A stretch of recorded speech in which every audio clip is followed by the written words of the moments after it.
cognate at the center of the stage.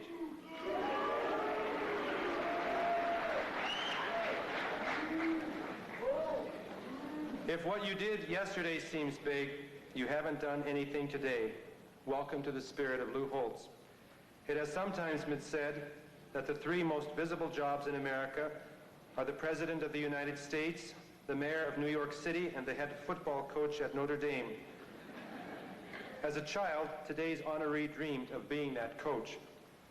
Lou Holtz began his coaching career as assistant football coach at the University of Iowa, then moved on to the College of William and Mary, the University of Southern California, and Ohio State University. He then returned to the College of William and Mary as head coach, where he revived a losing football program. After that success, he was recruited to North Carolina State and then to the University of Minnesota, where he validated his growing reputation as a coach who turns losers into winners. He finally realized his dream of becoming head coach at Notre Dame, and in 3 years led the Fighting Irish to the NCAA National Championship in 1988, the university's first championship in 11 years. Our honoree's boundless enthusiasm is tempered by discipline and dignity. When in recent years his players took to dancing in the end zone to celebrate a touchdown, he suggested they eliminate the practice, saying, "I'd prefer that you act like you've been there before." Amidst the glamour and prestige that surround his life, he has the wisdom to put his favorite sport into perspective. As he expressed it, "What I do is no more important than an English professor or a chemistry professor, and that's the way it should be." Faith obviously colors that perspective. "I appreciate," he says, "being at a university where you don't have to apologize for your religious beliefs, for your faith in God." Coaching, he has said, is based on basic principles: belief, faith, hope, charity.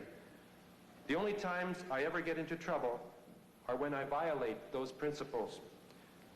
Admiring his achievements in the game and on the field, recognizing the human wisdom that he brings to that field and all who play on it, and wishing to acclaim the message that his life speaks to players and spectators alike, Gonzaga University, with pride, today confers upon Lou Holtz the degree of Doctor of Laws.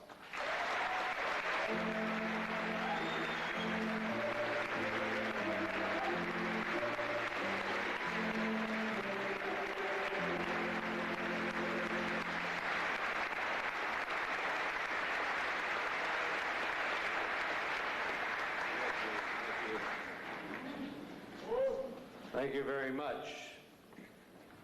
On behalf of Mr. Coley and Mr. Kirkendall, I sincerely wish to thank you all for your most generous gift. I'd like to congratulate you on your success. If you showed up here to listen to Lou Holtz speak, you really wasted a morning, but I would like to address the young ladies and young gentlemen here in the audience. We go recruiting to various universities. I always tell them this: you do not go to college to learn something. You go to college to learn to do something. But more importantly, you go to college to learn to be somebody. You learn to be somebody that can make a difference in this world. And Father talked a little bit about fact and a little bit about faith. There is a distinct difference between fact and faith. It is a fact you are sitting in the audience. It is a fact that I am standing up here and addressing you. But it is faith on my part that leads me to believe that you want to hear what I have to say for the next few minutes. I'm well aware of the fact that 10% of you won't remember 10% of what is said 10 minutes after I said it. I know, hope for the next few minutes we can share some thoughts and ideas, and I can possibly motivate you to weigh and evaluate your future.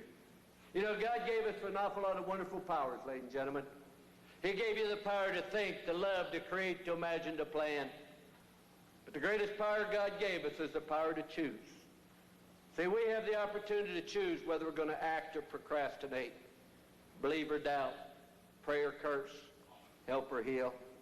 We also choose whether we're going to be happy or whether we're going to be sad. I've been 21 years of age. You've never been 52, so consequently, I think this gives me the opportunity to tell you how I feel about the last few years of my life. I'm a very great believer in this world that the most important thing that will determine your future is attitude. The attitude you have towards others, the attitude you have towards yourself. I think that the attitude has to be that I do not want to be mediocre. I want to be the very best I possibly can. When I went to the University of Notre Dame, I told our football team we would never achieve success until the athletes someday came to the conclusion they did not want to be average, they did not want to settle for second best if they were capable of being first. As John F. Kennedy said in 1960, when they asked him if he would accept the vice presidency of the United States, because he's young and he's a Catholic, he said no.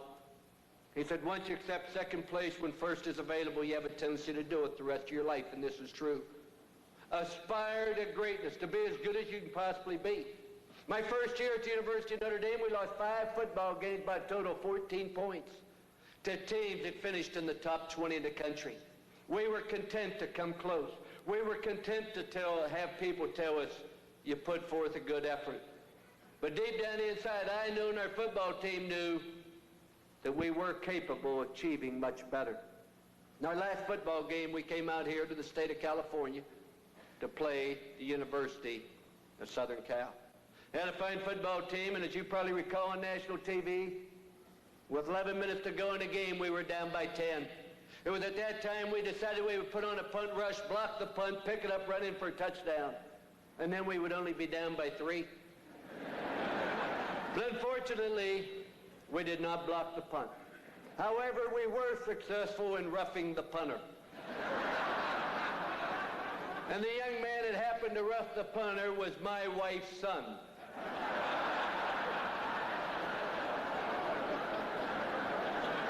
From that point forward, I referred to him as my son's brother. I could not believe my own son would be foolish enough to do a stupid thing like that at a critical time. I always thought he was intelligent, but he had the audacity to exit the field on our sideline, which he soon found out was a tremendous mistake. When he got to the hash mark, I hollered top of my lungs. I said, what happened? He said, didn't you see it? By the time they pried me off his jugular vein, we were down by 17 with 9 minutes to go in the game. But ladies and gentlemen, our football team changed on that sideline.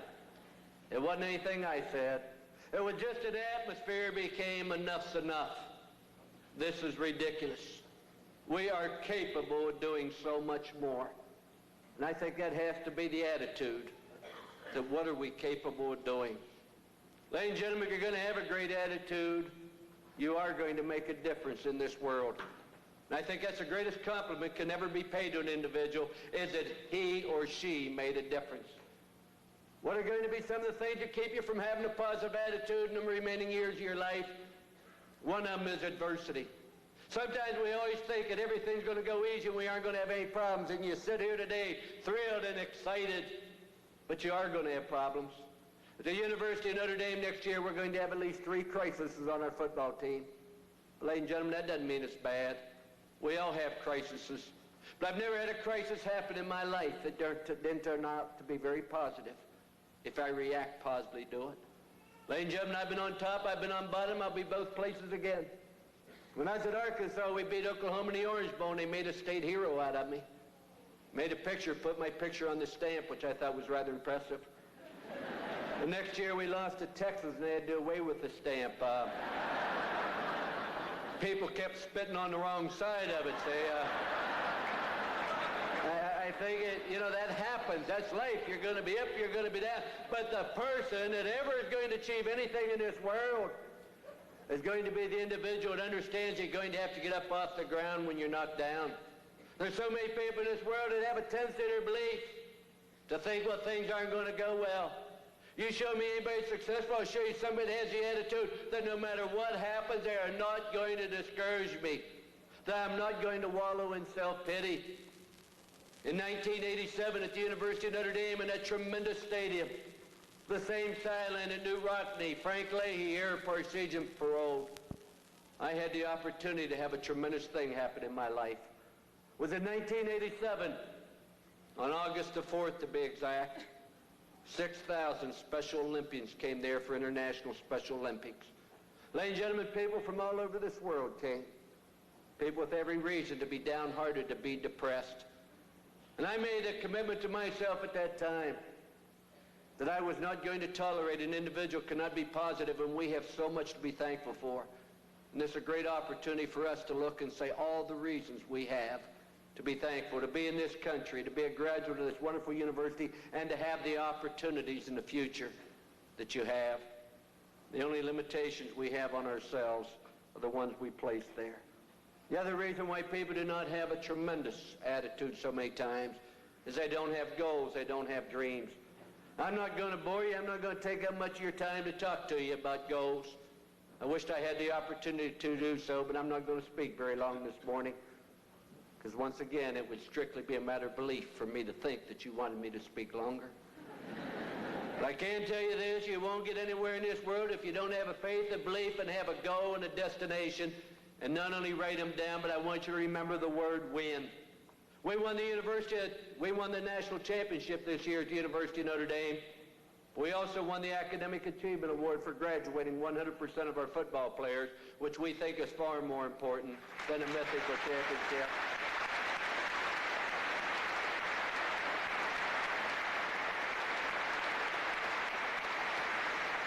We take great pride at the University of Notre Dame. In the last 24 years, we've graduated 534 out of 539 senior football players.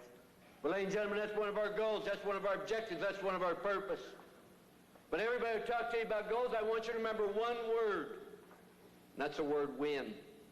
The word win stands for what's important now. Set a goal, set a dream, and then just say win. What's important now? We went out to play the University of West Virginia for the national championship in the Fiesta Bowl. I told our football squad, what's important now is don't worry about the game. It's for us to do everything together as a football team. So every single night we did something together. One night we went to the USA-USSR wrestling match. One night we went to see the Phoenix Sun Laker basketball game. Another night I took him to see the Phoenix Symphony. I wanted him to admire and respect people that have tremendous talent in other fields of endeavor. And what a beautiful thing it was to watch 50 violinists in perfect unison move the bows in their fingers together. And I said to our athletes, and I can't get 11 of you get off on the same count.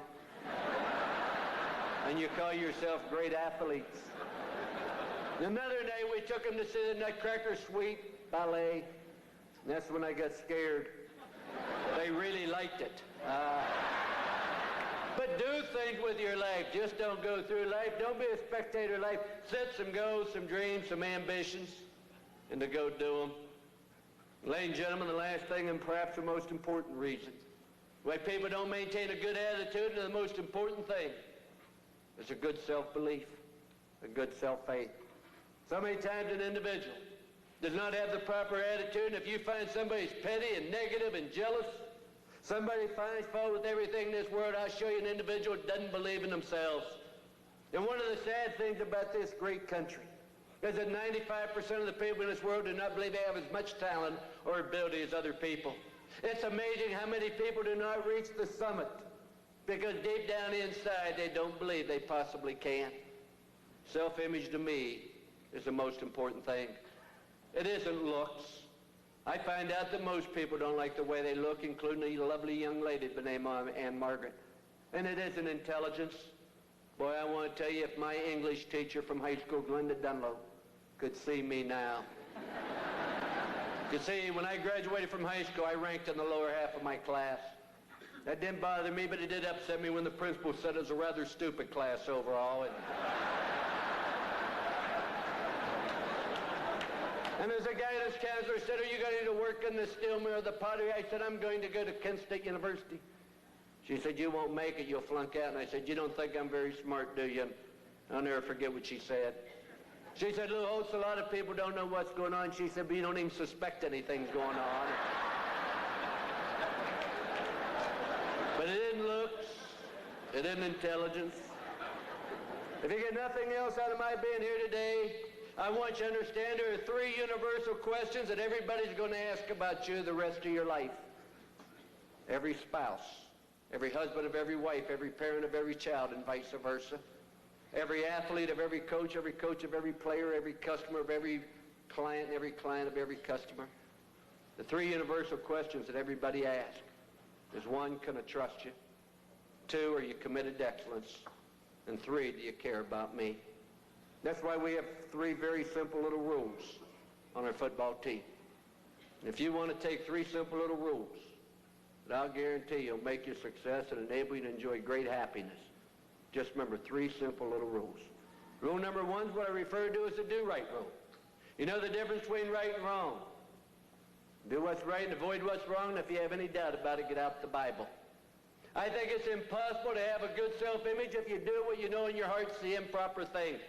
I think it's impossible to have a great self-image if you are involved with pornography, etc. What happens so many times was a young man by the name of Copernicus came out and said, man is no longer the center of the universe.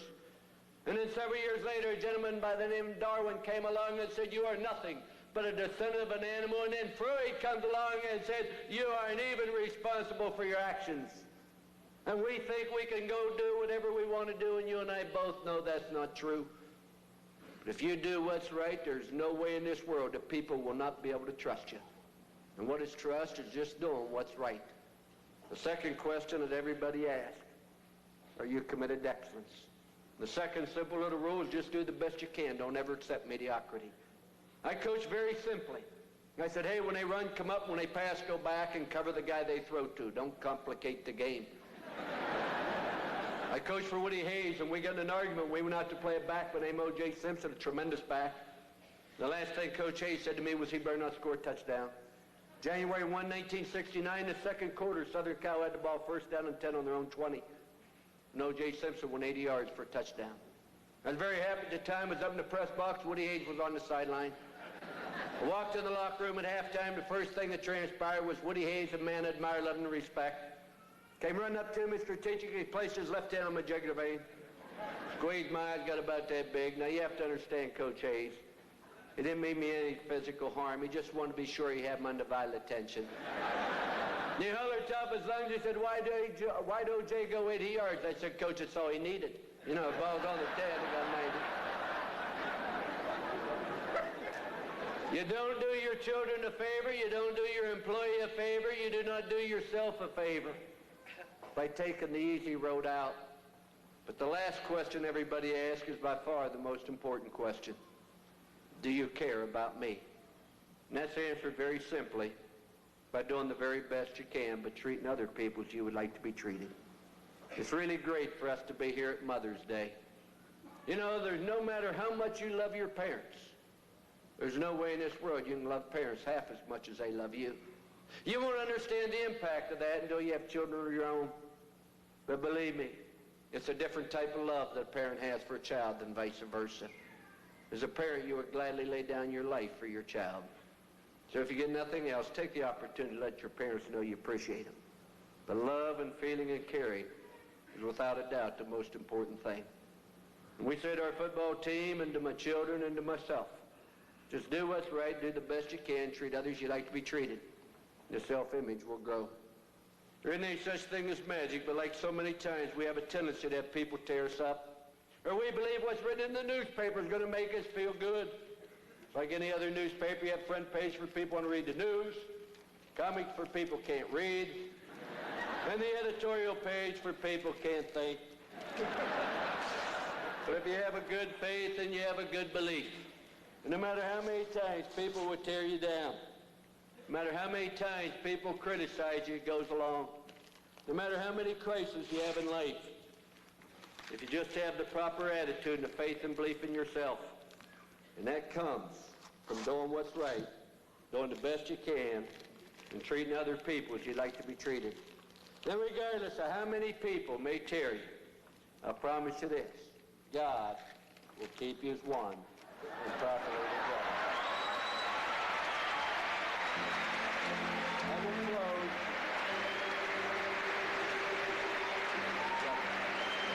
I will close.